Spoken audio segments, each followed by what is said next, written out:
Welcome to today's session on IT Security Auditing.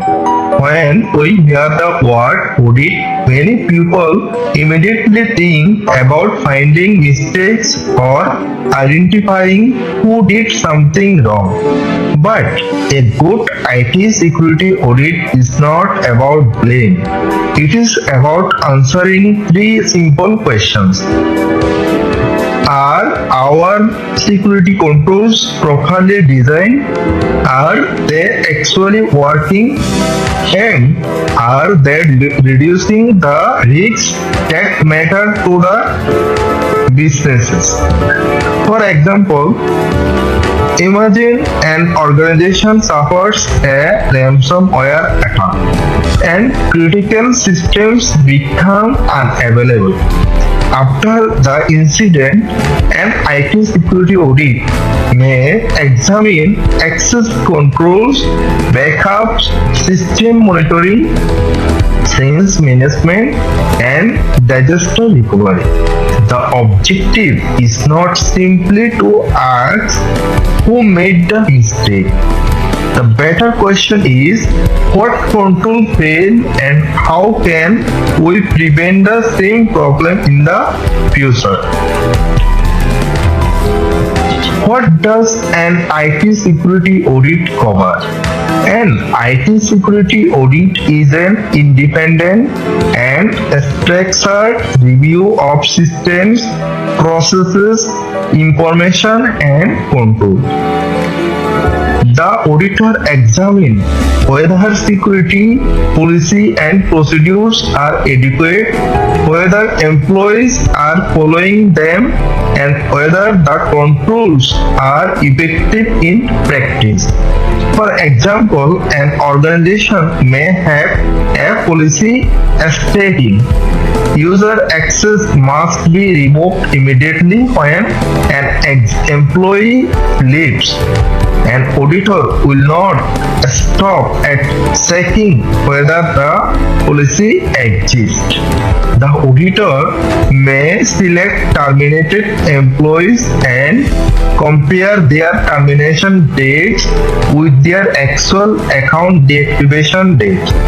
That is the difference between checking a policy and testing a control.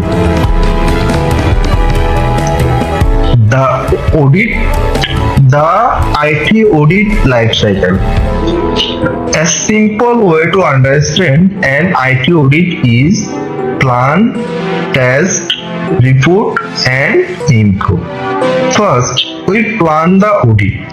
We define the objectives, scope, systems, process, risks, and applicable requirements. Then we test. We collect evidence through interviews, documentation reviews, system configurations, access records, logs, observations, and sample testing. Next comes reporting. The auditor communicates the findings, risks, recommendations, and management responses. Finally, we improve. Management implements corrective actions and follow-up testing determines whether the issue has actually been resolved. So, an audit should not end when the report is issued. The real success of an audit is measurable improvement. What does an IT auditor look for? There are several important areas that auditors commonly examine. Access management, who can access the system, what can they do, are privileges appropriate for their job? For example, a former employee should not continue to have an active account. A user who only needs to view information should not automatically have permission to modify or delete it. Now, change management. Technology changes frequently, but uncontrolled changes can create serious security and operational risks. A good process normally follows: request, approve, test, deploy, and review. For example, if a developer can create and directly deploy changes to a critical production system without independent review, the organization faces increased risk. Separation of responsibilities helps reduce that risk. Backup and disaster recovery. Having backups is not enough. The important question is, can we actually restore the system when we need it?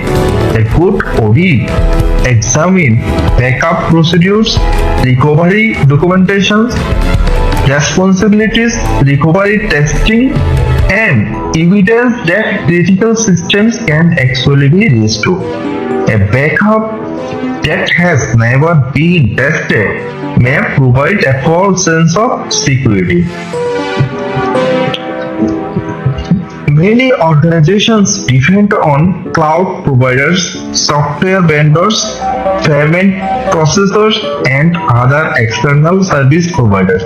But outsourcing service does not mean outsourcing accountability.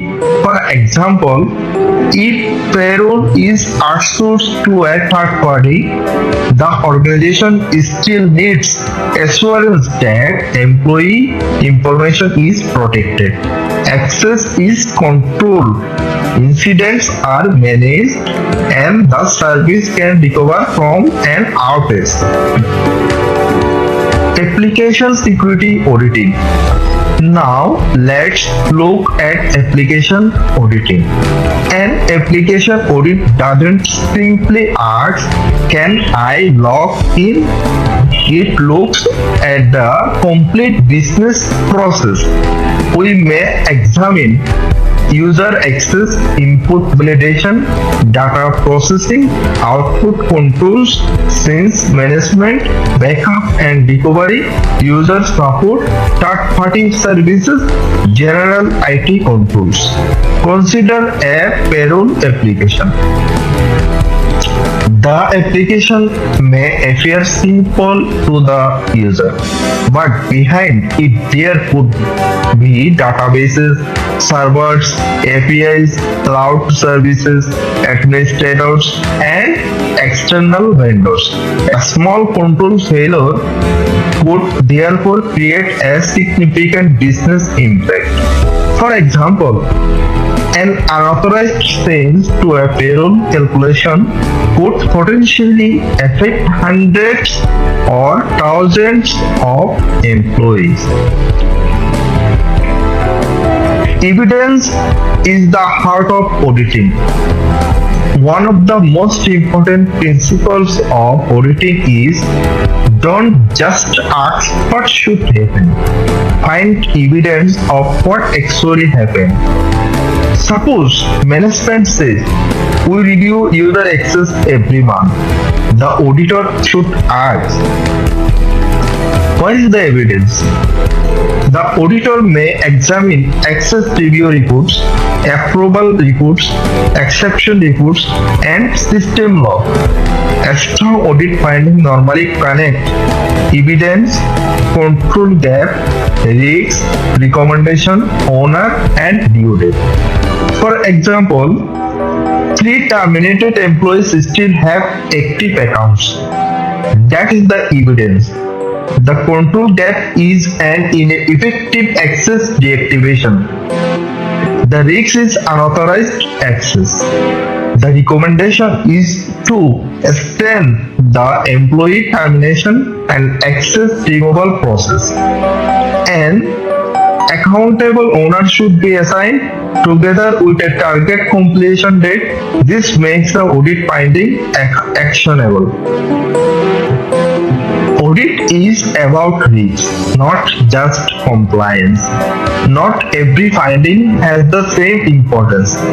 An auditor should consider what could happen, how likely is it, how much would it affect the business. For example, a minor documentation issue may be less urgent than a failed disaster recovery test for a critical banking system. Therefore, management should prioritize findings based on business impact and risk. The purpose of an audit is not to produce the longest list of weaknesses. It is to identify the weaknesses that matter most. Let me summarize today's key message. A professional IT security audit follows a simple principle: plan properly, test objectively, report clearly, improve continuously. An effective auditor should not simply identify weaknesses. The auditor helps the organizations understand what is the risk, why does it matter, what control needs to improve, who is responsible, and how will we know that the problem has been fixed. So, the best audit finding is not the one that looks impressive in a report. The best audit finding is the one that leads to measurable improvement. Thank you for joining this session on IT security auditing.